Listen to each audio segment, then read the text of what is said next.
What I'm interested in is that the day before the Writers' Building attack, there were posters that appeared across the city. Rokte amar legeche aaj sorbonashe nesha. And here is my very inadequate translation. That drove fear into the heart of the British government. It has to. Because it's not just a threat, it is also a poetical threat, which means it's memorizable, it is utterable, it is recitable. After Binoy dies, more posters appear. Binoy's blood beckons for more blood. The materiality of blood was the content of political agitation by what came to be called terrorist groups. I found these posters in the West Bengal archives under police documents. What struck me was the utter fragility of these pieces of paper. They were all small, thin paper. I'm showing you this one, for example, the most properly printed version. Some of them were printed crudely. They were like handbills. They were small. They were instigatory. They were hidden under shawls, under shirts. Because if you got caught with one of those, that had serious penal consequences. Some of them were handwritten with a little note, please reprint, means not just printing. These are being published not from Calcutta necessarily. They're being published in small Mufassil towns all over. And the British police had a very hard time tracking. The reason they collected these because they thought these were the clues that will allow them to decipher the network of the agitators. It was not always successful. But the technique of political posters also changed. Suddenly, but here is Ramakrishna বিশ্বাস's martyr poster. He is confined within the oval shape of a frame. This is how family portraits were framed. So it's a familial idiom which is being brought into public space, a domestic idiom brought into public space, and something that makes a claim for memorialization. In other words, my family tragedy is the nation's tragedy. What is also interesting is that where did they get the images from? Because the same images were used for wanted posters, Binoy wanted, and martyrdom posters. Because they were all seized from the families. This is the image of Binoy that they seized from Binoy's home. So the changing, this is the frame, and these are sort of half-tone, cheap prints. But these are the most accomplished of all of those. In other words, the most permanent of all of those. What it did was it changed the materiality of image. When these posters appeared in public space, and they appeared in a host of public spaces, the list is long. They appeared on lampposts, pillars, trees, school notice boards, in the courthouse, in the bar library, in clubhouses, and in front of certain institutions, there were regular police pickets because they knew those would be posted. Some of them had not just the oval images, but also verses. And then there was this, what I call the emergence of a political vernacular, using sort of incandescent language. Not just instigatory, this is inflammatory language. To say, and this is my, again, very inadequate translation, you recognize, if you know Bengali, or even if you know Hindi, that Thanai Thanai Agun Jalo, you can translate it. Yeah, it's fairly simple. Shaib Dekhle Tangao, it's an untranslatable colloquialism. It really doesn't translate as beat up every side you see. It just doesn't. So there was a recourse to a popular language, colloquial language, that was made into the language of agitation to confront an extremely powerful state. Some of them were hand-drawn. And this one was pulled out of a tree. So you could still see the bark in the background. And all the gray matter that you see, that's actually the adhesive, the gum, that left its imprint. So there's something very tactile, there's something very textural about these. Some were stenciled. This is actually in red ink. And this is the largest one that I could unearth. Not larger than this.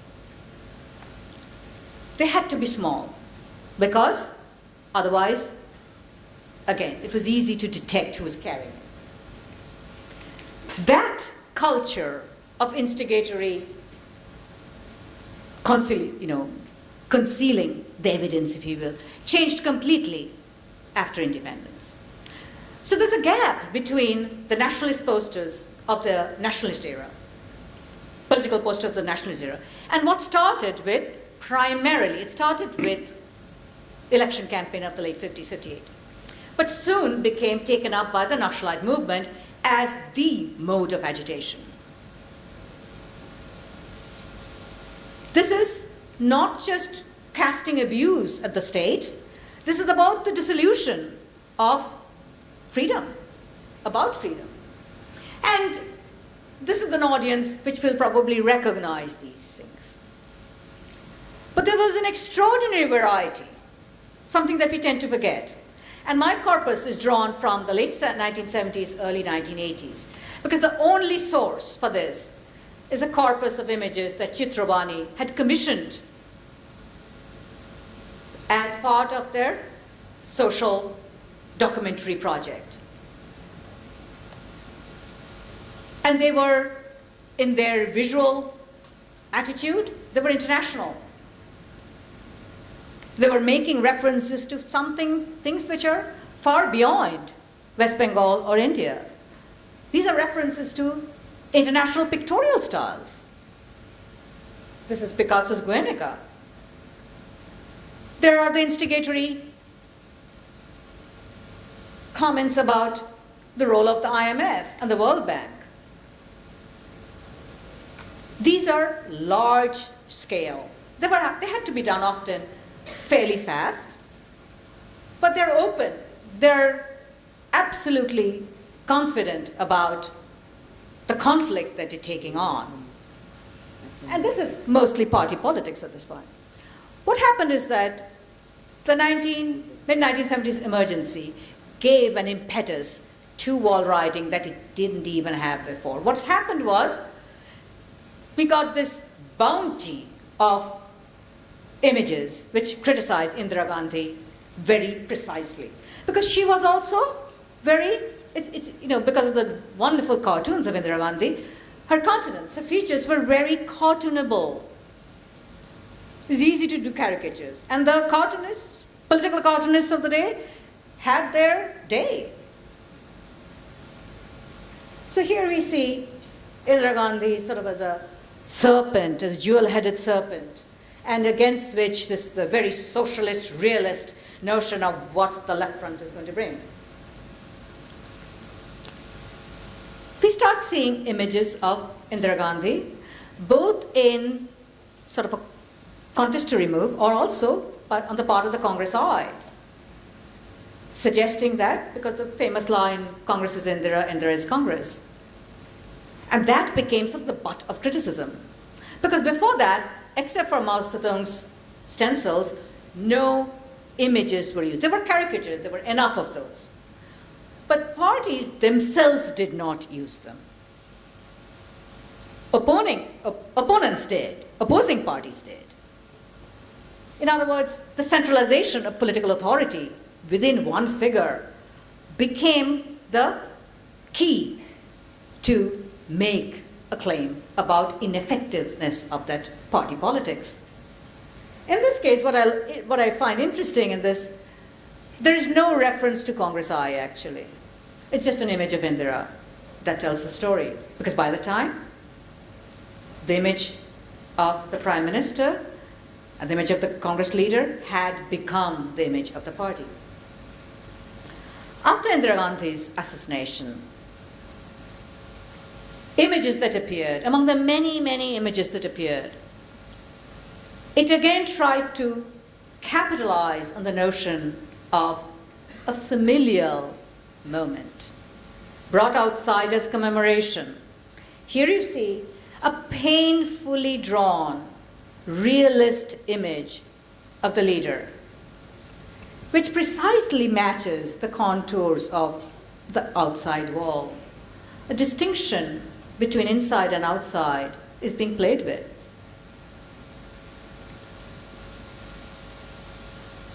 A lot of these from the 1960s, 70s, 80s were humorous, tongue-in-cheek, and they rhymed.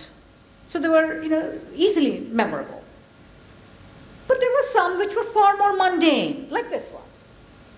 There's really nothing in terms of content which is exceptional. It's not exceptional. But what interests me in here is that you see the logic of spatial assemblage. In other words, how the spaces are construed. What it does is that it takes the sort of the canvas of the wall and pieces it together in a completely different manner. There are actually two parties. They're not competing with each other, they're having a conversation. In other words, it is really changing the materiality of the wall. It is claiming that all permanent inscriptions can be changed. In appropriate moments, that could be a serious threat to the materiality, or the presumed materiality and permanence of the state. Now, some what might appear like more fun stuff. As you very well know, Durga Puja celebrations in Kolkata and elsewhere, I'm sure, has changed enormously in the last 20 years. It has become the site of corporate capital. It has also become the site of enormous innovation, artistic innovation, spatial innovation. Much of it is determined by, the enormous amount of money that flows into these events. True to its old tradition of nationalist leaders, including Subhash Bose, patronizing famous Durga Pujas, political leaders have taken to, and just not political leaders, anyone of any celebrity thinks it's kind of important to partake and make a claim to puja as a cultural, social event. The space of the pandal and the puja is actually a direct translation from an interior space. I'm taking the example of the Shobha Bhaja Rajbari and the Thakur Dalan there. There's nothing actually very, very old about the Thakur Dalan. Thakur Dalans are quite old, not this form. This form of Thakur Dalan is a peculiar 18th century urban invention because it suited the 18th and 19th century elite to have these major festive occasions within their premises. That's what made their names in the geography of the city. That space gets literally translated, rebuilt on streets, in parks. The town hall, Calcutta Town Hall, I'm making a sort of digressing here to my old point, has been defunct for a long time. It was renovated, and there was an exhibition of Calcutta's history. Much of it was political history, thrown in with some cultural history. What interested me is that one of these was the depiction of Europeans and Indians. Europeans are basically at an elite Indian house during some puja. We don't know whether it's Durga Puja, but it's a puja. In other words, it was already, from a long time, a very complex space of negotiation. But in this case, it's sort of cited, sort of recited as an exhibition space, somewhat uncritically. Because after all, the Brits aren't a threat anymore. I'm interested in the construction of the space of the puja, because this is an example where there is an enormous amount of corporate capital, which is confronting what I would call a vernacular idiom of built space. We know that corporate insignia, corporate hoardings, whether it's in tea stalls or, in this case, the frame, the gateway to the puja, it's Spencer's puja. And the practice of giving out awards, the top 10 pujas, top 5 pujas, it creates a certain geography, it creates a new geography. It is also distinctly an effort to rein in what is considered the excess of Durga Puja. Again, much has been written about it. Much is written about in the popular media, by my colleagues, by myself, in terms of the negotiation that capital has to do with a very large constituency, a very differentiated public. It's not one public. Some would call it a bourgeoisification of the city. I'm not so sure. I think there are two, this is where I'm getting to. There are two meanings of fungibility. One is that it is interchangeability. Capital wants, puja celebrations, any kind of religious festivity that disrupts the cycle of capital, the time sense of capital is disruptive to capital. But in this case, it doesn't have an option if it's going to capitalize on it. Sorry for the pun. But it must, because it needs to find an opening. It needs to find a space within that structure. The notion that puja space is a space of waste, excess, goes back again to the 18th century.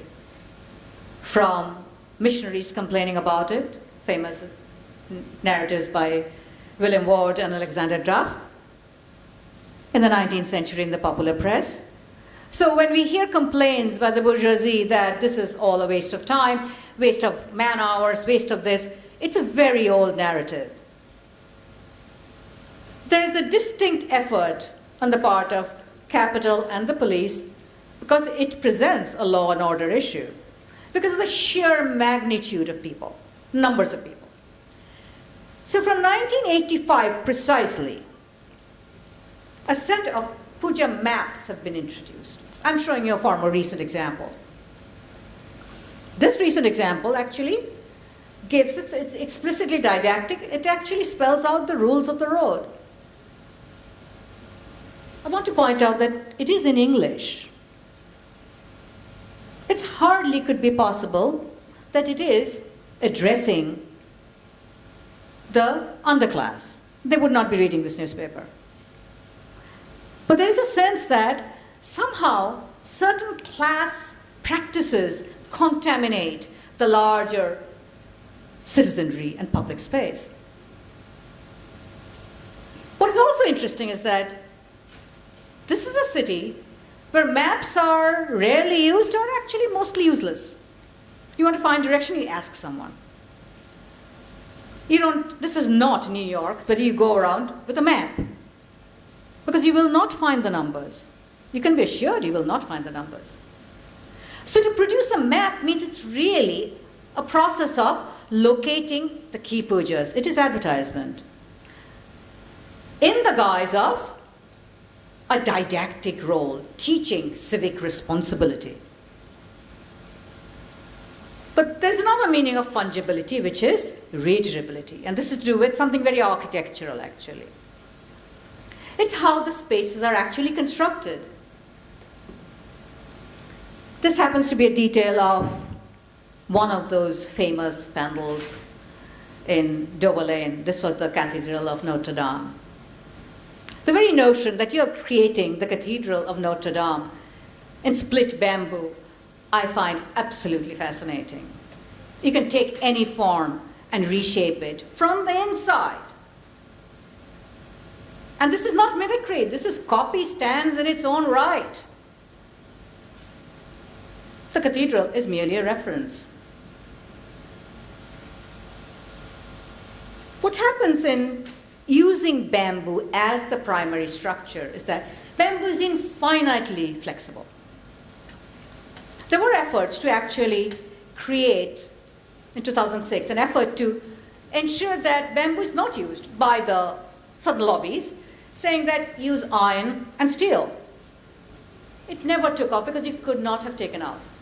Given the duration of pujas, if you want to build something and dismantle something, you need something which is easily buildable. So here's a vernacular idiom, a rural vernacular idiom, which has already been put to use for a long time. Again, it goes back to the 19th century. And this is the same idiom, which is not just used for religious festivity structures, used as well for, yes, the pavilions built for political rallies, for weddings and funerals. There's something very tactile, something very simple, something very versatile about bamboo. But the puja pandal and the space that is created, the extensive space of the puja, constitutes of, if my count is correct, at least 14 different crafts, distinctly identifiable artisanal practices. That includes creating, building the battens, the dimensioned wood which hides the irregularity of the bamboo structures, creating smaller decorations. And these are all in Calcutta, and I'm only talking about Calcutta here.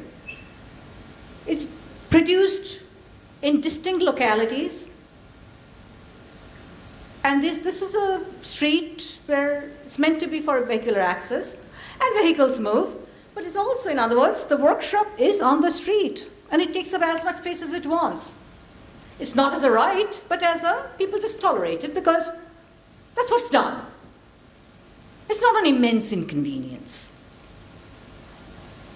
I had a long conversation with one of the little boys who was doing the foam decorations. There are actually design books, contracts. Informal sector, as we all know, is not very informal. It has distinct organizational practices. And this boy challenged me, you can give me any design and I will build it for you. That's an enormous, not just confidence, confidence in the material. But this is the kind of, material that is used for, again, not just puja festivities. These are the same ones which are used for all kind of political paraphernalia. In other words, the same business, same artisanal practice that supports a multiple set of constituencies. What I loved most about it is that I saw a whole bunch of tax forms on the floor. I said, what do you use those for? And his answer was, that's the best material to have as a base because it has the right thickness. Other paper, newspaper won't do. To create as a base for the structure. I found that very interesting, not just appropriation of state property. Tax forms are not supposed to be used for that, of course.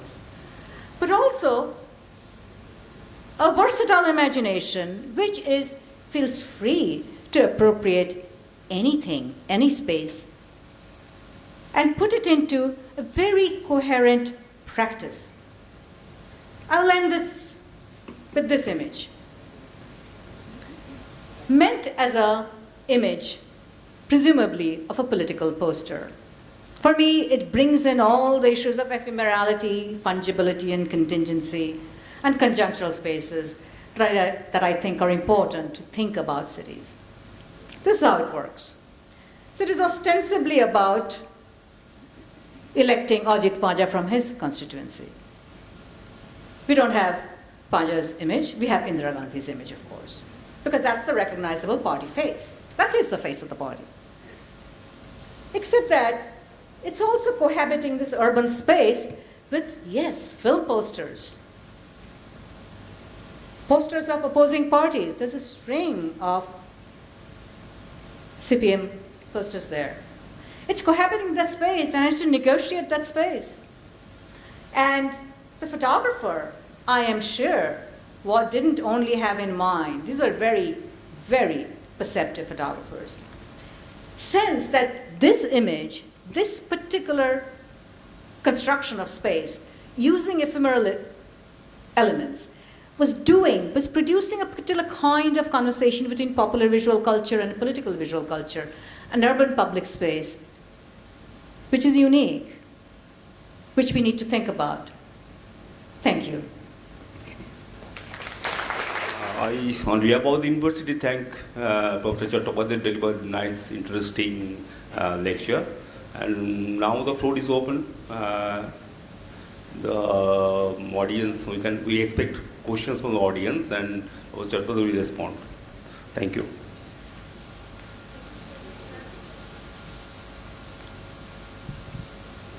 Thank you so much, ma'am, for your outstanding paper. I have heard that you have spent so many years in USA. So my question is, what are the differences in using space between India and USA as far as the educational institutions are concerned? Well, you know, when I arrived here, I actually had that conversation with some of your faculty. There's not one educational space in the US, just like there's no one educational space here. There are many spaces. But if you're going to talk about university campuses, I'm in one, University of California, Santa Barbara, the entire University of California system. They're land grant institutions, they're state institutions. Land had been given for the explicit purpose of teaching, educating its citizens. And state institutions there, like the California system, has an obligation to teach the citizens of California, state residents. It's given priority. I had my first degrees from Jadavpur. Apart from the enormous difference in opulence, space, resources that US institutions have, in some ways there is nothing to compare. But one thing I remember, my most fond memories of Jadavpur, is actually not the education I received there. In hindsight, I have lots of criticism of that. And a very technically oriented education, which didn't allow for the larger humanities or social science to help us think through architecture. I came to it late. History found me, I didn't find history. But I do remember with great fondness all the found spaces, and they were not designed for that, of the campus, where you could have long conversations, which had nothing to do with anything we were studying. It routinely did not have anything we were studying. We avoided that, surely. But, and it's not just, you know, the term would be adda. Some of it was adda, some of it was much more intense debate or performance, rehearsals. And I realized that, and I'm used to what I would call the spatial opulence of US universities. You don't need a lot of space to have interesting, intellectual, political conversation. You need like minds. You need people who are willing to have that conversation. I'm not sure that answers your question, but that's my thoughts at the moment. Thank you, ma'am.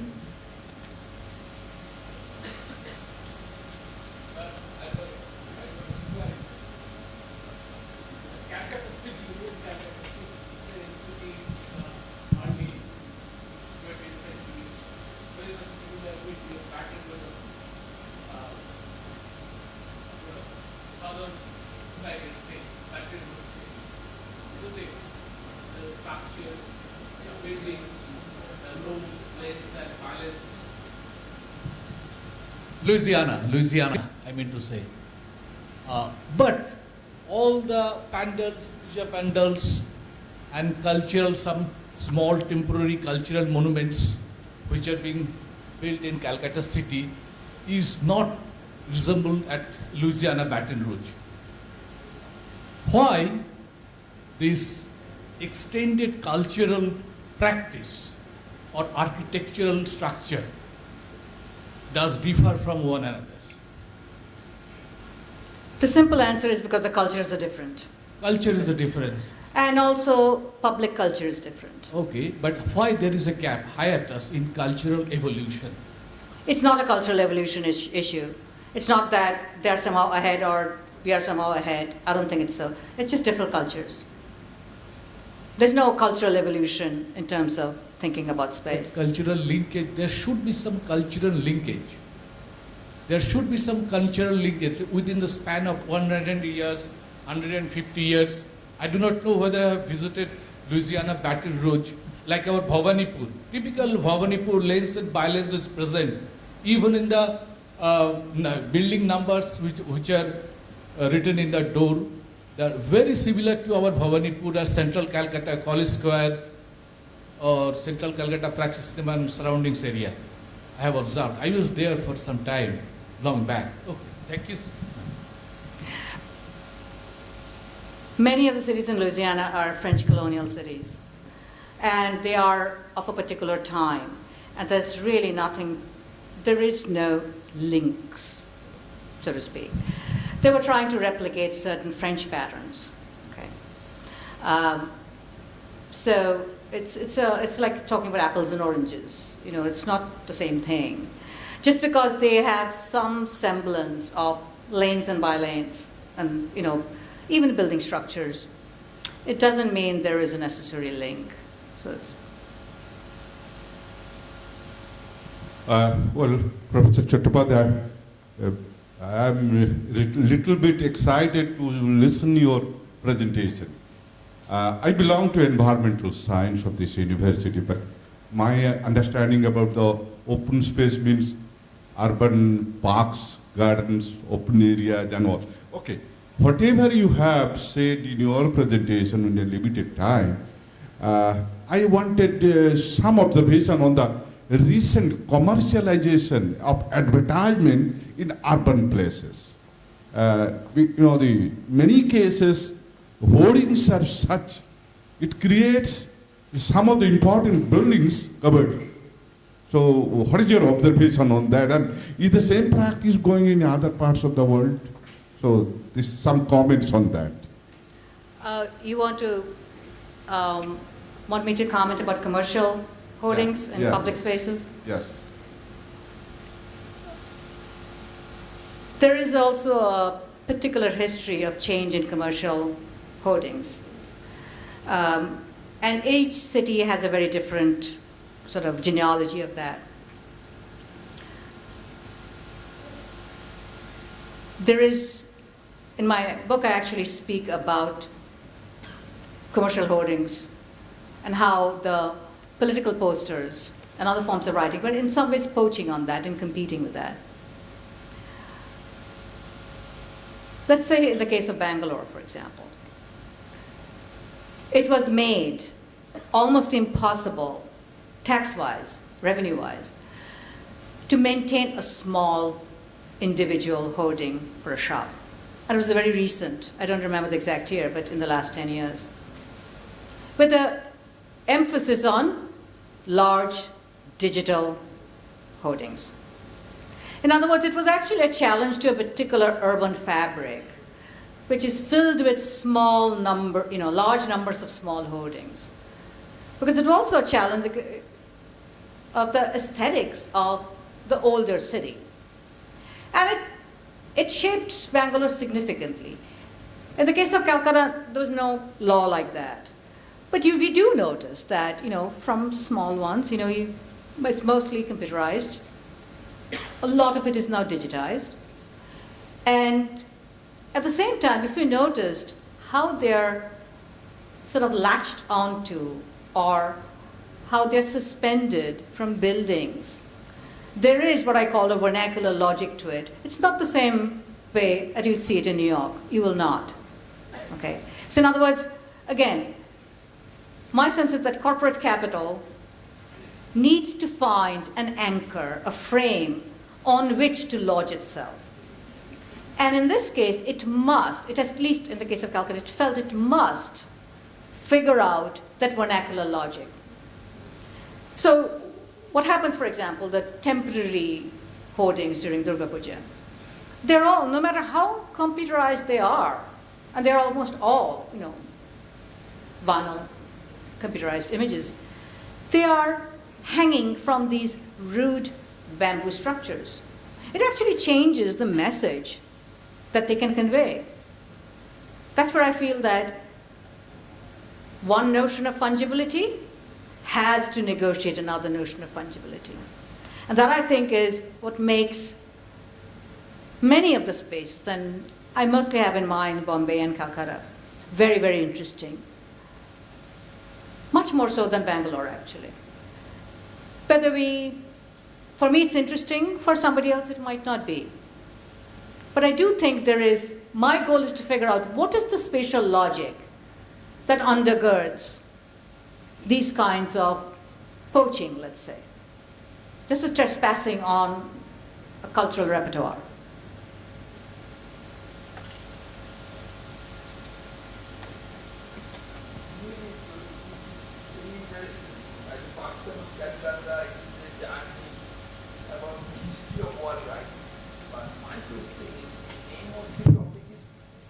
Name of the topic is Modalities of Indian Urbanism, but mostly your lecture is in the context of Calcutta. Now, whether we can generalize it, since in most other cities this type of political writing may not be there. In some cities there are culture of big hoardings. Mm-hmm. Is it not modalities of Indian urbanism in the context of Kolkata, or it is modalities of Indian urbanism in general? What is your view? Good question. I'll answer it in two different ways. One is that before any of us do theory, there are two ways of doing theory. One is you come to it with a theoretical frame and then look at your empirical material. I would have to lie to say I did not start looking at it with a frame in mind, a theoretical frame in mind. And I'll come to that, what that frame is. But I did know that in urban history, whether it's Indian urban history or American urban history, I teach global urban history, there is no language to talk about temporality, impermanence, except in negative terms. It's always a lack. It's always an inability of the poor to handle their space. It's always a negative effect of something else. That's what I wanted to basically in some ways critique or take on. Lots of very good scholarly work has been done on rethinking squatter settlements and slums, and also using the notion of property. Like the notion of property actually has different salience. Let's say in Rio or in Istanbul.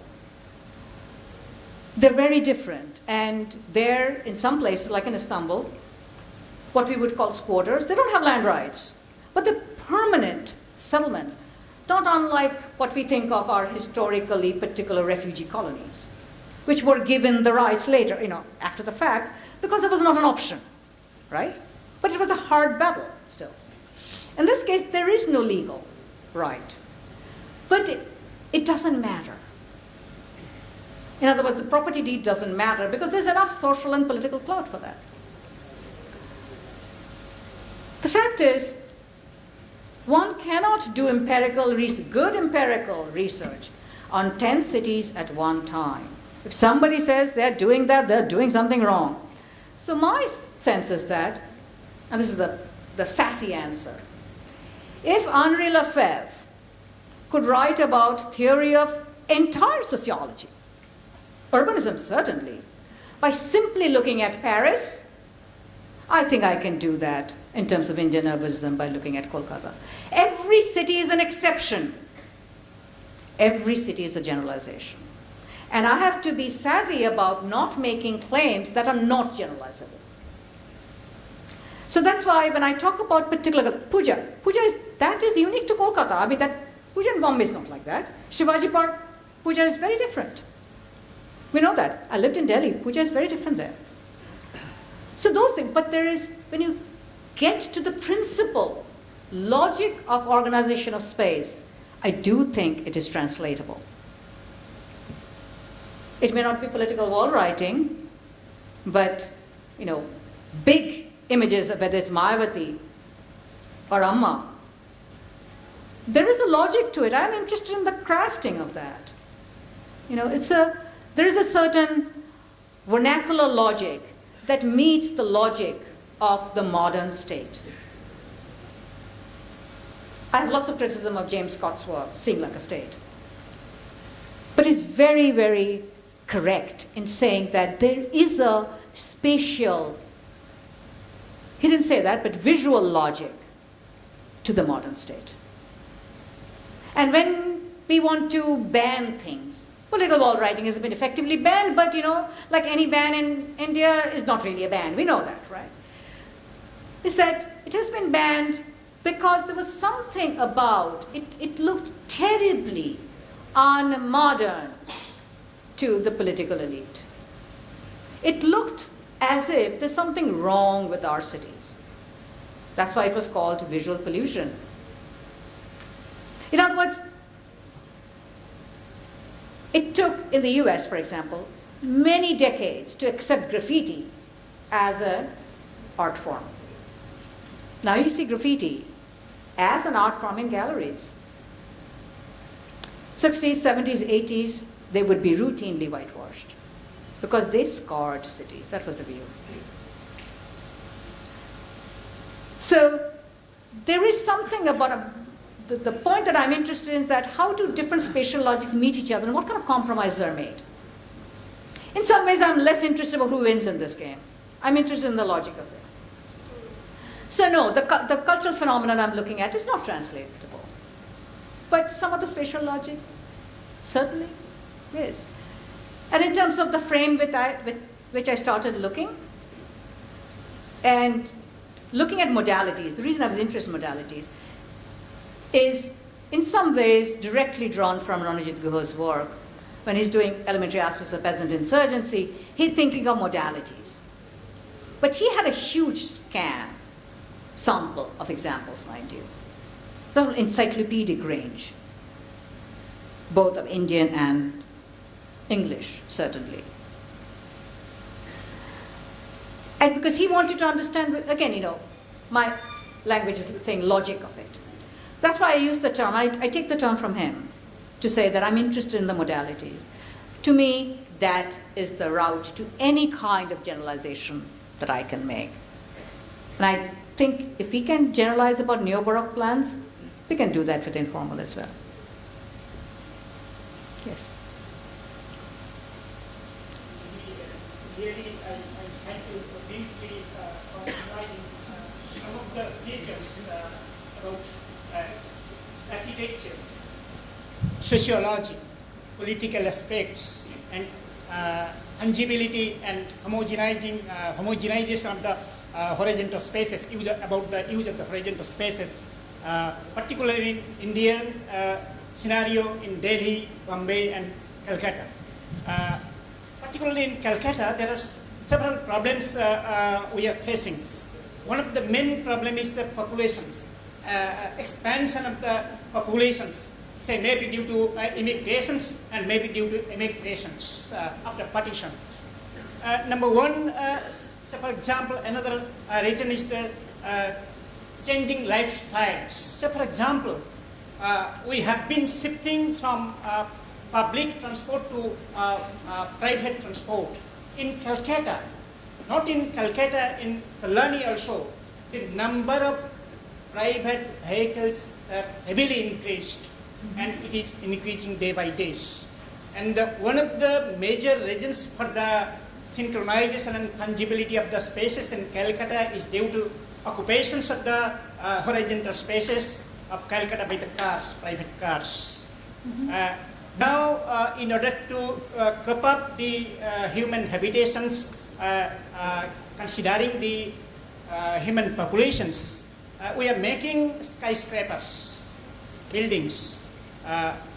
Actually, do you have any notion about the use of, about the fungibility of homogenization of the use of vertical spaces in Calcutta so that we can make Calcutta ideal spaces to habitate a huge number of populations? The last time I checked, Calcutta doesn't have a positive population growth. It actually has a negative, just population rise is not, it was a problem, it is no longer a problem. There are some cities, medium-sized cities are increasing, growing far, faster pace than Calcutta is. And the problem you point out, the sort of the changing skyline of Kolkata, that has something to do with not lack of space. It doesn't have anything to do with population pressure. It is to do with FAR, floor area ratio, rules of what you can build, where you can build, and an aesthetic sensibility that says, I want to live on the 34th floor. You can put in, if it was just an issue of numbers, you can configure that in a smaller, like a low-rise, mid-rise, which has been repeatedly suggested. I mean, this is not new, from the 50s onwards, as the optimum solution for Indian cities. The notion, what we see is a sort of a modified notion of a very particular mid-century modernist urban vision where you have tall towers and lots of green space.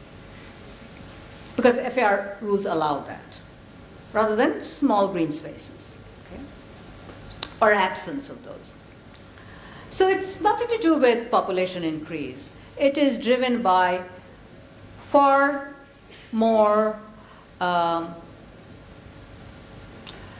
problematic pressures, really.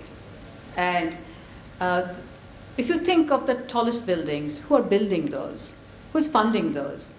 This is to do with models of urbanism that have been tried in places like Singapore, which have been replicated here with due diligence, with an enormous amount of borrowed, imported expertise, because it is possible. And that has something to do with the structure of FDIs and what was allowed in terms of construction, the loosening of the parameters of who can build and what can be built and how it can be funded.